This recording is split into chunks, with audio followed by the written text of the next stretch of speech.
Prenez vos billets, on quitte Genève et on va en Colombie, sur la côte Caraïbe, et ça c'est la mer.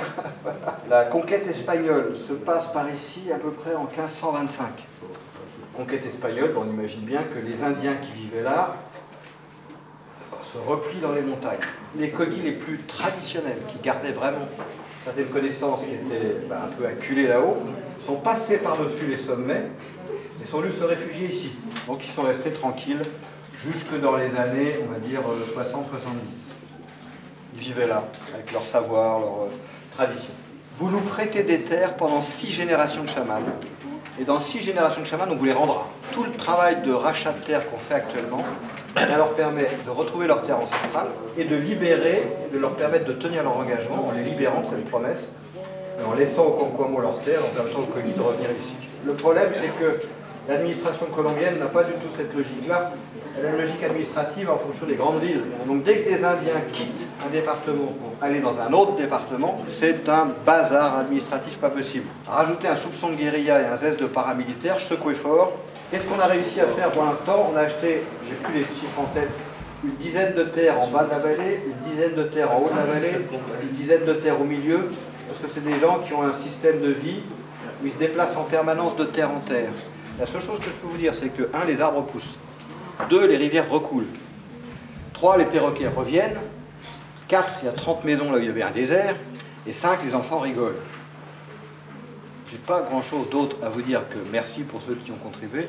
Et bravo, parce que pour une fois, je peux vous partager bêtement une bonne nouvelle. On continue à acheter des terres dans cette vallée. Là, j'y vais la semaine prochaine. Il y a 5 nouvelles terres choisies par les Cogis, cartographiées, évaluation commerciale, repérées parce qu'il y a plein de trucs qui les intéressent. Ce lieu, c'est pour leur permettre, à côté de la ville, d'avoir un lieu pour respirer. C'est en même temps un lieu où on va travailler avec eux sur comment ils régénèrent et comment ils reforestent les terres qu'on leur rend. Donc c'est une espèce de jardin conservatoire de leur connaissance. Donc proposition avait été faite pour le don que vous nous aviez octroyé de 13 000 €. Donc la terre a été achetée, 8 hectares. La maison est en cours de réhabilitation. Les Cogis sont installés depuis le mois d'octobre l'année dernière. Ils ont déjà refait 2 temples. Donc sachez que grâce à vous, il y aura ce petit îlot de cogisme, pas très loin de la ville. Et c'est là qu'on va... C'est sur ces 2 projets qu'on investit les prochaines années. Une dernière petite chose, ce mot, zigoneshi, je te donne, tu me donnes. J'inspire, j'expire. Comment on va faire? Eh ben, on va tenter d'ouvrir un dialogue. Et ça va être matérialisé par un petit bateau. Tout petit bateau de 6,90 m. Qui va porter sur son spi le mot zigoneshi, qui va repartir de l'Europe vers l'Amérique du Sud. On a appelé ce bateau et ce voyage l'autre voyage, puisque le premier voyage, c'était pas terrible.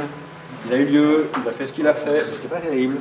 Aussi l'Europe pouvait, par ce symbole, montrer qu'on a envie de se rencontrer avec d'autres intentions que ce qui a pu motiver les grands explorateurs du 15e ou 16e siècle. Donc voilà, ce petit bateau de 6,90 m va partir, va arriver au pied de la montagne en décembre 2015 avec ce message pour essayer d'ouvrir un autre dialogue.